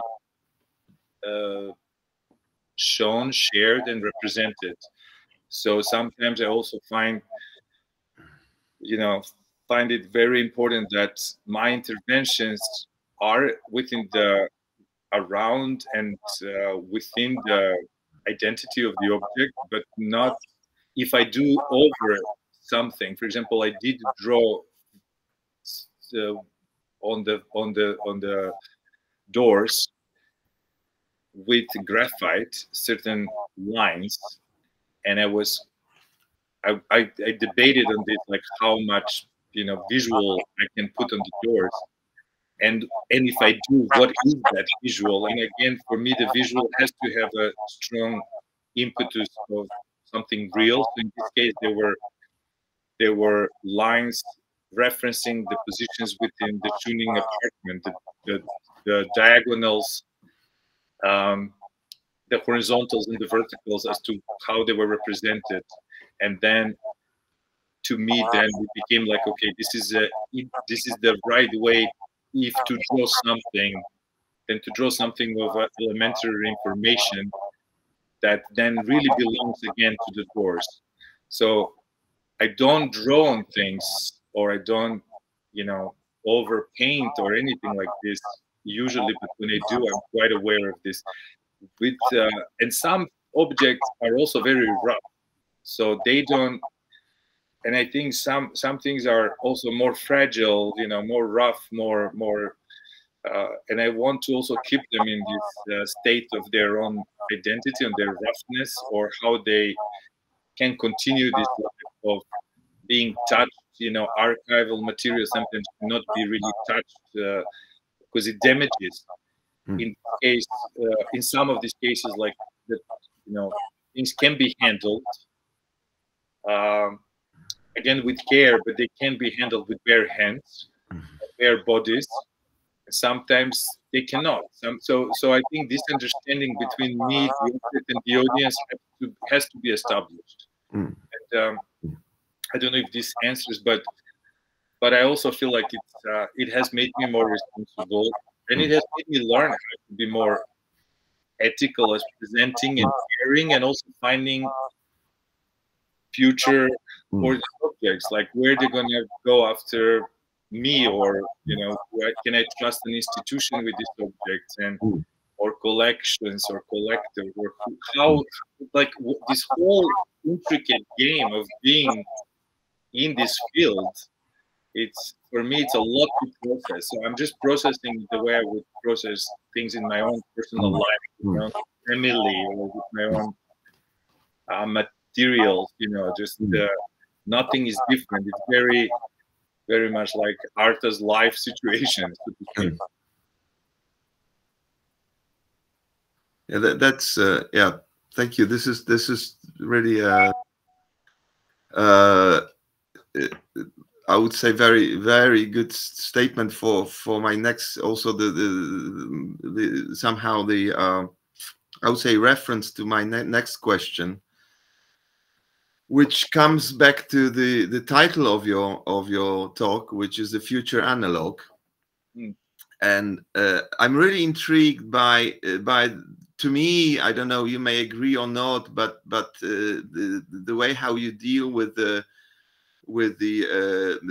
existing objects, this residual objects which you name, is a form of a poetic act on the basis of, you know, to quote Agamben, it's a suspension and exposition of the language. The way how you process those objects, for me, makes me question the temporality of your work in the future also.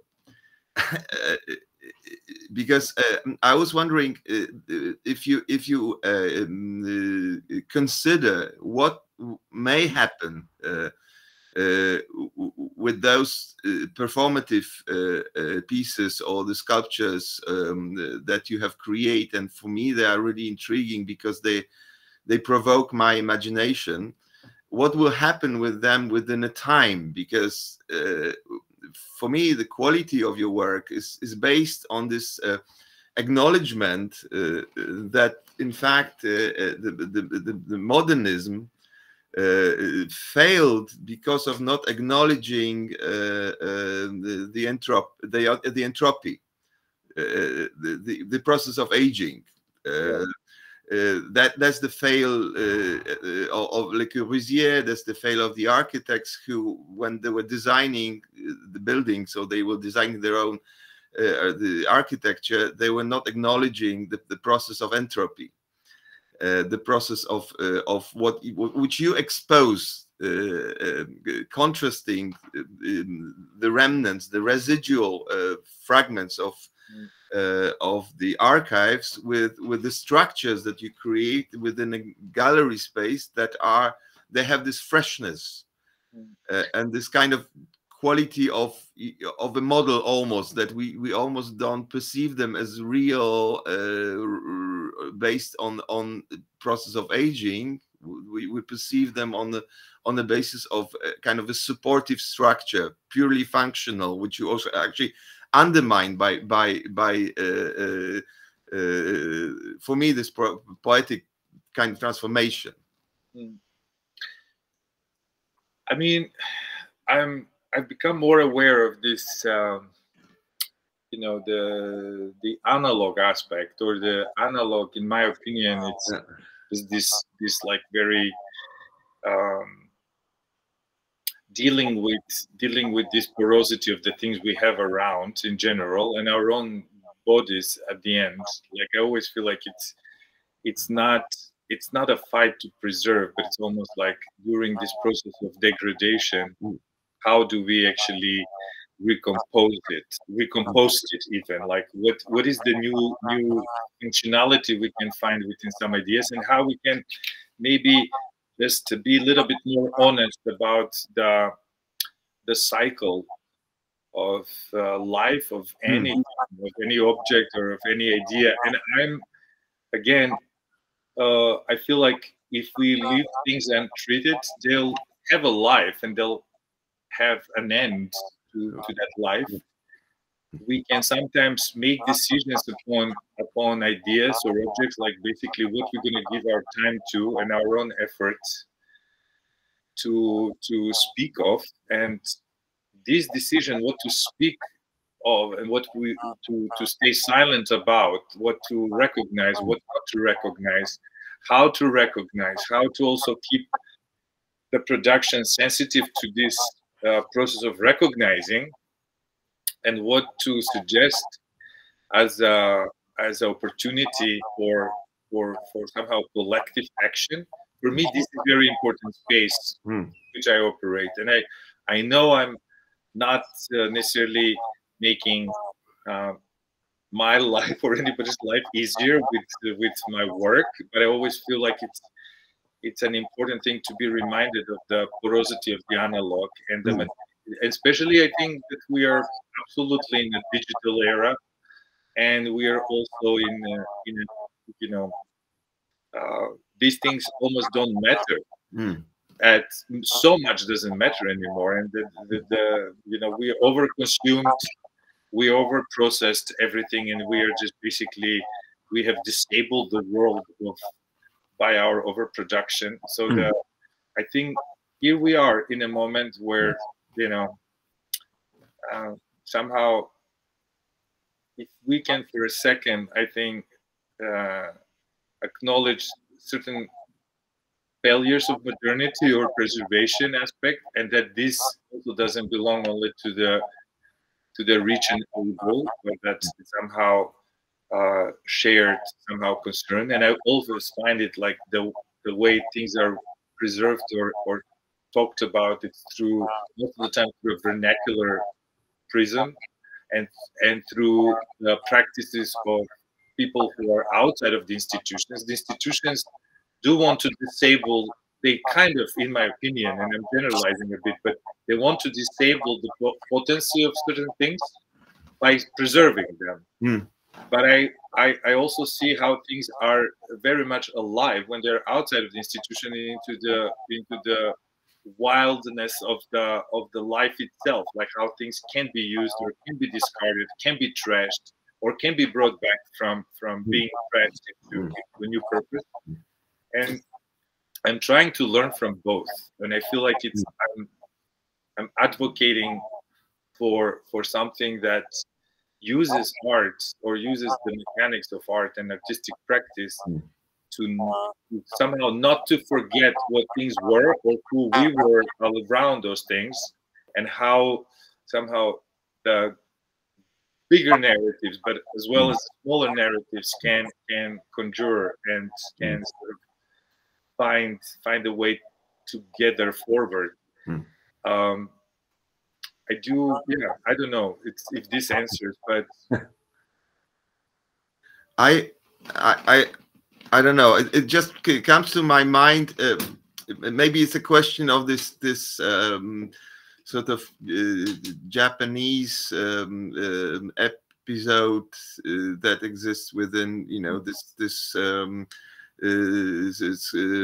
Japanese architect, and then your project with the city plan, and also maybe your experience. But I don't know, it's maybe very superficial, but I know that Shinto temples are being they have thousands of years. Okay, they are old, thousands years old in terms of its permanence, but the permanence is merely spiritual. Every 25 years, every temple is being destroyed and built again. So in fact, it exists as a fact, but as a material, it's being rebuilt every single 25 years. So my question is, speaking of your comment upon already existing elements that will kind of project or effect within our projection about the possible scenarios of the history to happen, whether you would consider your works that are the supportive works, or they play certain type of poetic role of the support to actually being rebuilt again, to keep the quality of the fresh new object, rather than to become more and more somehow coherently merged within what they support. I mean, I'm very. Sometimes I feel like there is huge formality in my practice. Like I'm really aware that of some code of behavior that I expect the work to have. I'm very strict in a way with the work itself. Like when I engage with something, I really feel like I dictate a lot of how this engagement should be established. So for lack of a better word, I say like I expect that things to also stand for themselves, to fight for themselves, to like engage for themselves, to engage with the critical imaginary, which I don't want to over explain. So what I do want to also, as I said, like when I establish the dimensioning of certain things or the fact of certain things, like I want to go into precision as to where they come from or why they're certain size, dimension, or material. To me, this process of understanding, these rules is very important. And I think a lot of my time it's spent in analysis. And once I finish with answering every why this way, like when I exhaust my limit, and I'm limited as to what I know, so I'm not, I acknowledge this too, but I feel like at least for me, going on in the public with certain works, I have to have my my process completed in a way. Like I might be surprised with questions, and I usually am, which provoke me to rethink things, and that is good. We shouldn't know everything. We don't know everything. But I also feel like it's really important to present things which are very coherent and cohesive, and that they make sense when they're when they're back in the public scrutiny.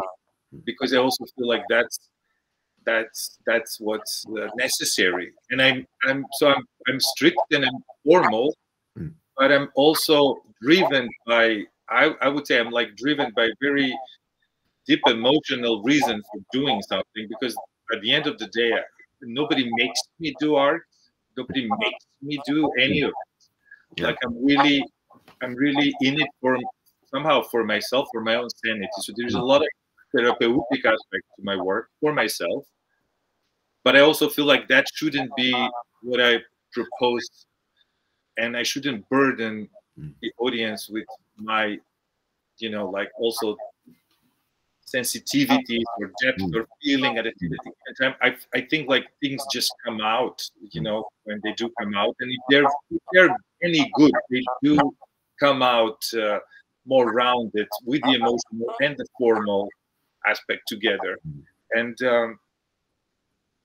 I like to keep things simple, because I think like all of this is so complicated and complex and has so much roots. It's rooted in so much different history and different different sort of buzzing analysis. Like, I don't know, it just, in a way, like all of these things would probably want to just disappear. And here I am like pulling them back because I need them more than they need me in a way. But I find this interpretive, you know, moments I have with ideas like very valuable, and this is where I get my self back. I don't know, like this is where things matter to me, and this is why I feel like I don't give up. Like I'm persistently like engaged with some form of practice. And obviously, you know, I showed something here, and it's very edited. I always feel like when I do a decision, like what to show, what to talk about, and what not to talk about, this is just as important in a way. And I feel like nothing will ever be as clear as it can be or as explained. And I always, this is how my mind works. I always feel like, yeah, that maybe there is like a little bit more answer in something else, which I'm unfortunately not showing. What does that mean? Like, but I also feel like we'll never know everything, and we'll never know each other that well either. And we'll only have this like moments when we can share as we do tonight, and hopefully like things get you know, something of value like gets transmitted, you know, and becomes like value to you or whoever is listening, you know, that you take something for yourself out of all of this. So this is my also like a little bit of how should I say, like the hope I place in the, you know, in all of this, in this process of making but also sharing. So I always feel like the aesthetics is not so important, but they are strict. But they are at the end, like I feel like they just come about because I've done the work, I've done the due diligence of analysis.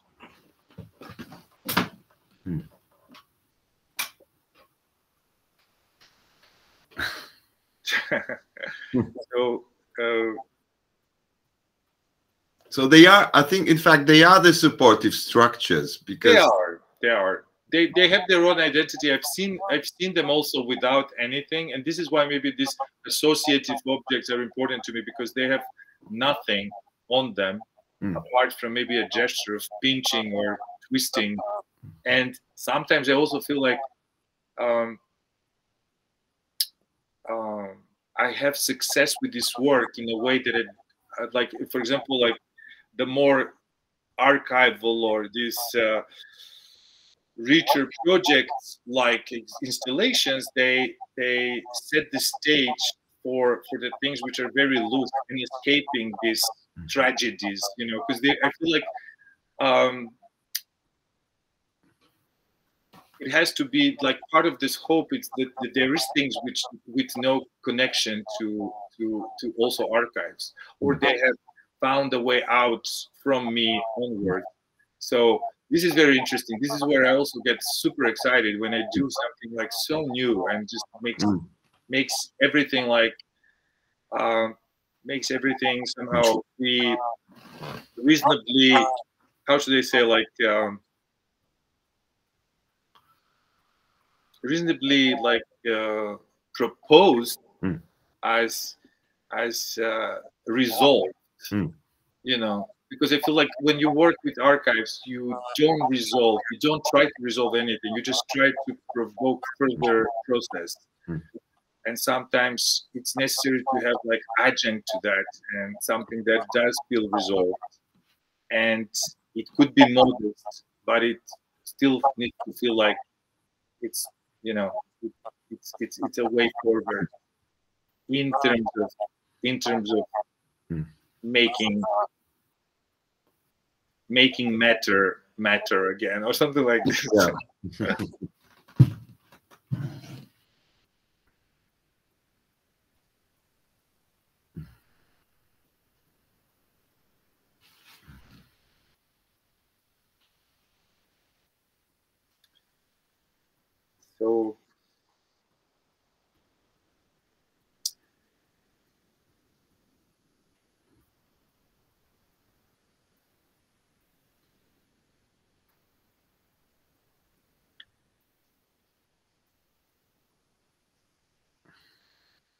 maybe if there is no more questions, we can wrap it up. I will be very happy to share with your students and academy some of the content I used, so that it can be available, and I'm also available for future discussions. So yes, I think we very much hope it will happen in the next semester, so you could visit us. I have just one sorry to just take over a bit, but on the end, but in terms of my questions, but I have one more about the analogy. Would you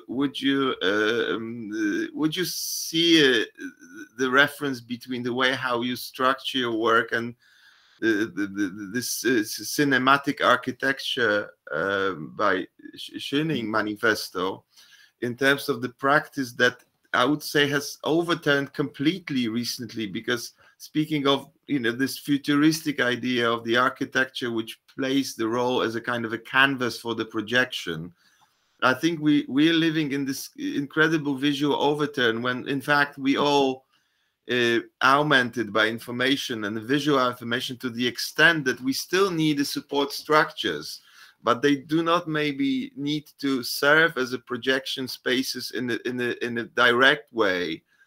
They are kind of, you know, dealing with the visual to the extent that is unprecedented so far. I would say, somehow lost within a lack of the analog real structures that I would say you create somehow, to me, in your exhibitions, that allow for my sort of mental projections of what I imagine, what I project upon those structures, whether there is a subject that you propose, but also I would say they kind of can work very well as a sort of independent structures that somehow are in fact structures that are functional in terms of allowing me to throughout the absence, allowing me to project what I already have, what I'm already filled with, images, informations, knowledge that I perceive, but then I don't have, you know, any support from the analog to actually base my projection upon a real object.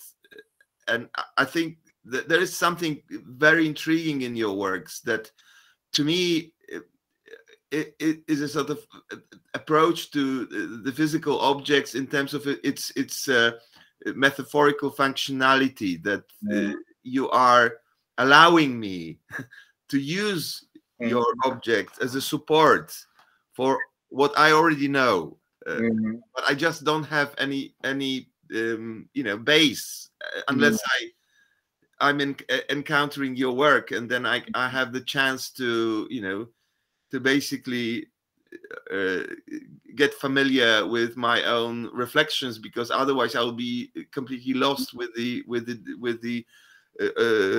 I would say overload of the information that I have no place to project upon. It's very interesting what you're saying just now, because so this dialogue, it's I think I said something like sometimes I cannot insist on how things perform for the audience, but also physically perform, and I don't disable the object from being touched or communicated with. And I have very interesting documentation, which is, I think, parallel to a lot of official documentation, where things are being engaged with and without, in, you know, like very intuitively by audiences, by like, so performativity, it's also, I would say, that invisible structure. And this thing which you cannot entirely, you know, write like a perfect dramaturgy for. And I feel like if I overly explain like the ABC of how to engage with something, like it loses its meaning. So, but I'm very interested in the untraceable ABC of potentiality with performance. So sometimes it's interesting, like, okay, you can stage maybe a person be within an object, as Martina was with obsessive setting object, but sometimes, okay, we can try to make a score and then see what happens once there is a score, but score can be interpreted many different ways by many different people. And sometimes it's also just like in Helsinki, a lot of the contribution of the audience was like using the bed, using the black embroidery. It's called embroidery. This large expanding structure. Reading closely, touching the drawings, like almost like all of this, like which I couldn't even suggest, like we didn't even write it anywhere, like please engage with the work. No, but it was just very spontaneous. And then I think it does have to do with this emotion. And for me, it's very important to keep suggesting things, but not overly scripting them in a way that I just don't want to know. I think emotions are something that keeps driving like all my decisions, and I think within the analog aspect or the future, I think like we are going to continue destroying everything. We are going to continue neglecting, and we're going to continue like leaving things behind. We're going to continue, you know, like our sorrowless future. You know, we cannot, you know, our lifespans are also shorter than a lot of these objects. Our intentions could be also dramatically changing from moment to moment. So I think with the only thing like practical about this, it's like maybe somehow the, you know, this moment of sharing and the emotion that you take forward, because you still have a life to live. And I think art in a way, or the preservation thereof, it's a very peculiar and particular game, and you don't know what will survive and how it will be read in the future. And I don't know, I feel like I've always understood myself as somebody very persistent, like I'm a fighter, like I fight for the things I believe in, but that's not just in my work, maybe less in my work, more in my engagement as a cultural activist and, you know, other things I realize I am. But within art, I also feel like, yeah, there is a space for the there is a space for the corrosive. There is a space for this thing which is hardly there or hanging on the loosest of hooks, like, but really literally, like the thing that is just about to be gone and disappear. But also, I didn't say something, and I should say it as a closure. I sometimes don't look for the archives that come to me. They just come to me. So I also am very open to what comes to me. Schöning was not something I looked for. You know, that was just presented to me, and I accepted. Skopje was also provocation from a couple of conversations I had at the time, because I didn't know anything about that until I started to engage and learn, and I'm sucked into it now. So obviously I knew my father's poetry legacy, I knew my mother's editorial legacy. Those are things like I start to unpack as I maybe, you know, I just also I'm entering a, you know, time of my life where these things have to be unpacked in order to sort of be able to kind of carry on. So I don't know, these things are also the way things come to us. It's important. I don't have a system, and I don't want a system. I want to kind of remain open and available and intuitive, you know. So I think it's that's the best thing about all of this at the end.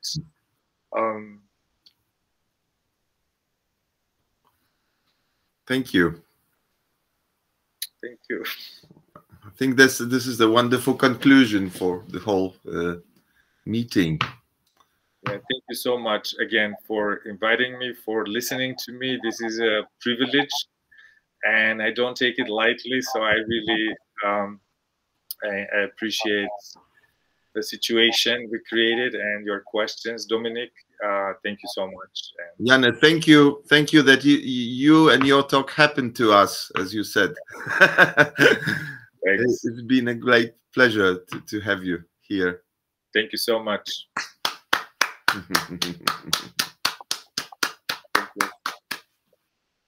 And we hope to have you live in the next semester. I would love that. Which you could engage with the students in a direct way.